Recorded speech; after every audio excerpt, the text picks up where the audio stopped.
tá, entendi. Então, na época, Deus permitiu o casamento entre irmão e irmã. Ou seja, Caim provavelmente casou com uma de suas irmãs. Não tem nem muito o que explicar.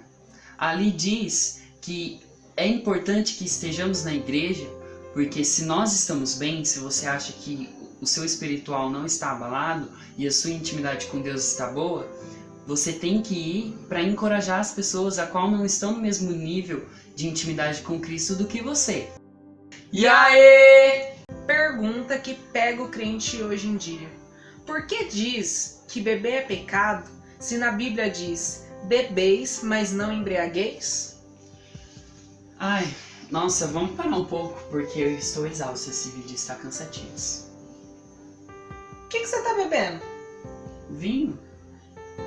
Que vinho? Não pode beber vinho. Por que não pode? É só um pouco. E como você disse, bebeis, mas não embriagueis. Até Jesus bebeu, o porquê eu não posso tomar? É um vinhozinho, isso daqui relaxa, que é uma maravilha. Isto é pecado. E o que Jesus bebia não era vinho com álcool, mas era vinho sem álcool, e eu posso te provar isso.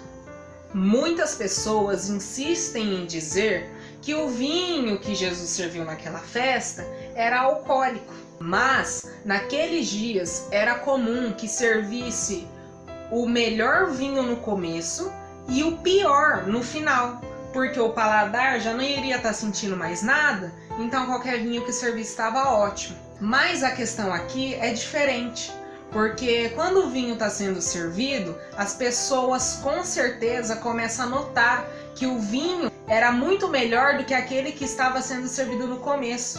Então, como eles poderiam notar se o vinho tivesse álcool?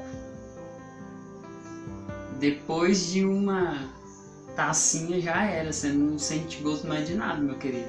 O fato é que o vinho que foi servido no início e o vinho que foi servido no fim não tinha álcool nenhum dos dois, mas era o próprio suco da uva.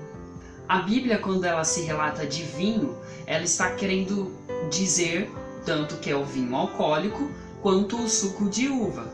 E quando a Bíblia relata do vinho alcoólico, ela se relata também de algo que pode causar desavenças, brigas e contendas. E analisando a Bíblia, a gente encontra partes dela que diz que o reino do Senhor, ele é um reino de paz e não um reino de contenda. Isso sem analisarmos que nós somos templos do Espírito Santo. Porque se levarmos em conta que o nosso corpo é templo do Espírito Santo, é onde nós devemos tomar mais cuidado para cuidar daquilo a qual o Senhor habita, para que Ele possa habitar de forma plena. Beber é pecado?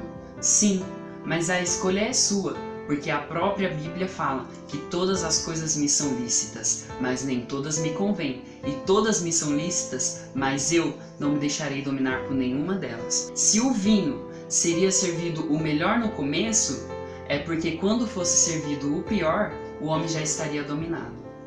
Mas agora, temos uma escolha a fazer. Ou a gente limpa o nosso templo, ou ele fica como está. E aí, tá convencido? É suco de uva. Quarta e última pergunta desse vídeo. Se Judas tivesse se arrependido aos pés da cruz e não tivesse tirado a sua própria vida, ele seria salvo? Claro, né?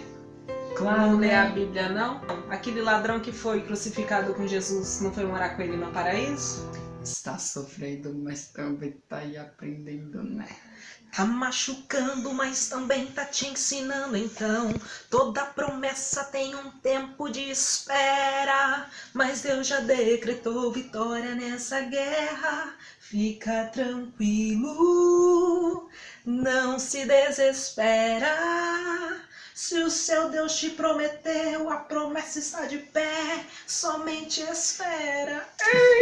Quando Jesus foi crucificado, havia 2 ladrões junto com ele, estava um em cada lado. Então, os 2 ladrões se ajuntaram para zombar de Jesus. Só que um deles se arrependeu do que tinha feito e reconheceu que ele, estando ali, sendo crucificado, ele tinha razão para estar ali. Só que ele afirma que Jesus era um homem puro e não tinha cometido erro algum. Porém, tinha outro ladrão, a qual não reconheceu o seu erro e não reconheceu Cristo. O ladrão que defendeu a Jesus confessou a sua culpa e acreditou na realeza de Cristo e pediu misericórdia.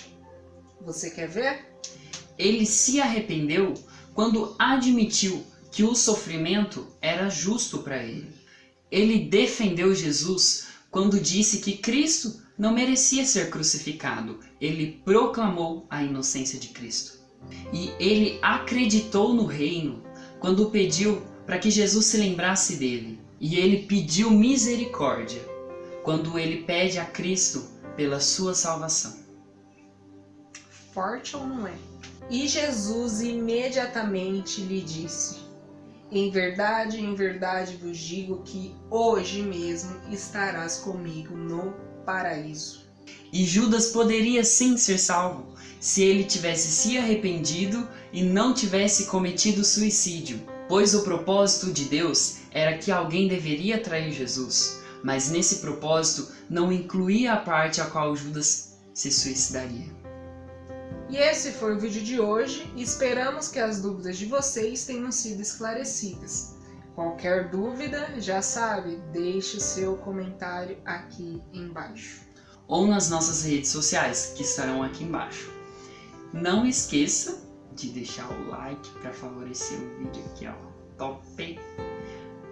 Comentar e compartilhar esse vídeo. E se você ainda não é inscrito no canal, se inscreva e ative as notificações, pois assim você receberá tudo que a gente fizer por aqui.